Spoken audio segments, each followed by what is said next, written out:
Hi friends, welcome back to our channel. రైతులకు కొంచెం support చేయండి.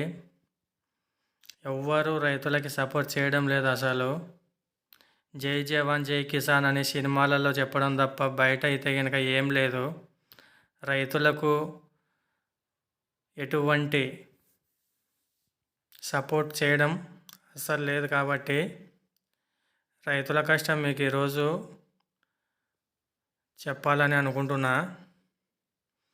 మేము ఒక 7 ఎకరాలలో వరిమడి వేసినాము.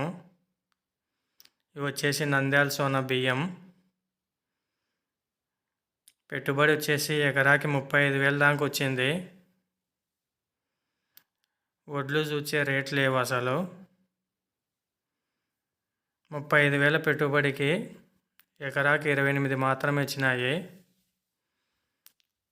ఒక్కొక్క బస్తా వచ్చేసి 1,430 రూపాయలతో అమ్మేసినాము ఆల్రెడీ. ఇంకా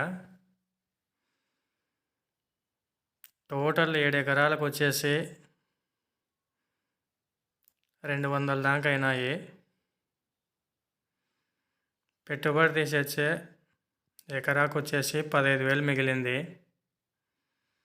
ఇది రైతుల పరిస్థితి. ఈ మిషన్కి వచ్చేసి గంటకి 3,300. దాదాపు ఒక ఎకరాకు గంటన్నర సేపుకి వస్తుంది మిషను. ఇప్పుడుండే సిచ్యువేషన్లో మందులు రేట్లు పెరిగినాయి. భూమి మందు, నీళ్ళ మందులు అన్నీ కొత్త మందులు కొట్టేసినాము.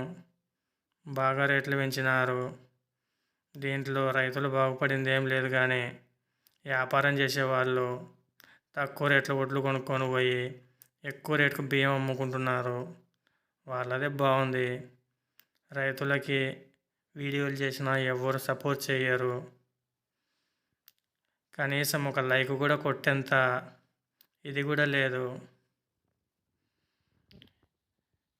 వీడియో తీయనికైతే మెయిన్ ఉద్దేశం ఏంటంటే, నిజంగా చెప్పాలంటే రైతుల కష్టాలు చాలా ఉన్నాయండి.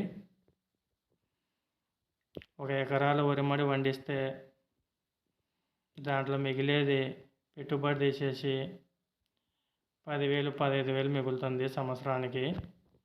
సంవత్సరం ఆదాయం మిగిలేది ఆమె మిగులుతుంది. ఓన్గా బియ్యం ఆడించుకొని అమ్ముకొని కూడా లేదు. రోజు న్యూస్లో వర్షం వస్తుంది, ఈరోజు వస్తుంది, రేపు వస్తుంది అంటుంటే రోజు వానమాడం వస్తుంది, ఎండ కూడా లేదు.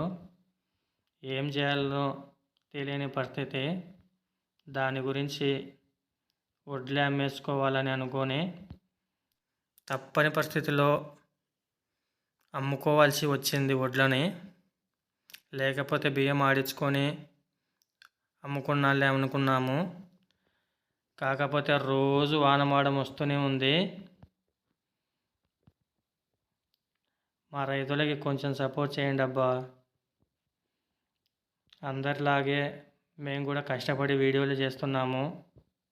కాకపోతే సోప్ చేయనికైతే లేదు దీంట్లో. ఇది వచ్చేసి కష్టమైన ఫీల్డ్. దీని గురించి తెలిసిన వాళ్ళకైతే ఒక ఎక్స్పీరియన్స్ ఉంటుంది అనుకుంటున్నాను. Thank you friends.